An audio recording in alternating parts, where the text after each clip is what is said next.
Bienvenue au désert de Retz. Ce jardin anglo-chinois créé par M. François-Henri Racine de Monville à la fin du XVIIIe siècle, le siècle des Lumières. Ce jardin anglo-chinois qu'il peupla en fait d'essences venues et importées de tous les continents et qu'il émailla de fabriques représentant chacune une civilisation ayant marqué l'histoire de l'humanité. Le promeneur, invité à une déambulation tout à la fois esthétique mais aussi philosophique, en fait nous invite à réfléchir sur l'universalité de la pensée humaine. Et au travers de ce domaine, qui est devenu propriété donc de la commune de Chambourcy il y a 1 an et demi, la commune s'est donc engagée à le remettre en état et à en faire un lieu de vie culturel et artistique.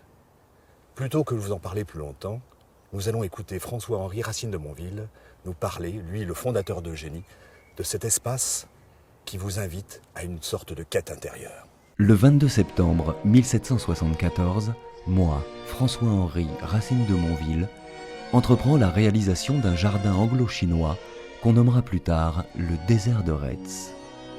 À partir de mes esquisses, je lance la construction de fabriques. Une maison chinoise, une colonne détruite, en passant par un pont pittoresque. Une vingtaine de réalisations parsèment désormais les 17 hectares de mon domaine. Depuis, j'ai bien cru voir mon œuvre mourir 100 fois. Aujourd'hui, un souffle nouveau semble balayer ce désert. J'entendrais presque les vestiges des fabriques fredonner les airs des grands bals de l'époque.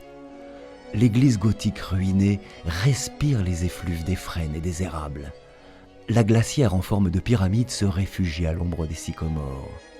La tente tartare s'abrite sur l'île du Bonheur.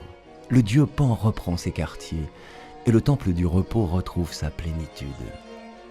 Les concerts et les pièces de la Comédie Française résonnent encore sous le berceau des grands ormes du théâtre découvert. Les 48 pieds de la colonne détruite dominent fièrement le domaine. Venez, parcourez ce désert. Venez à la rencontre d'une figure libre qui me valait les honneurs de la cour et la reconnaissance des grands penseurs. Laissez-vous surprendre par cette folie. Laissez-vous surprendre par ma folie.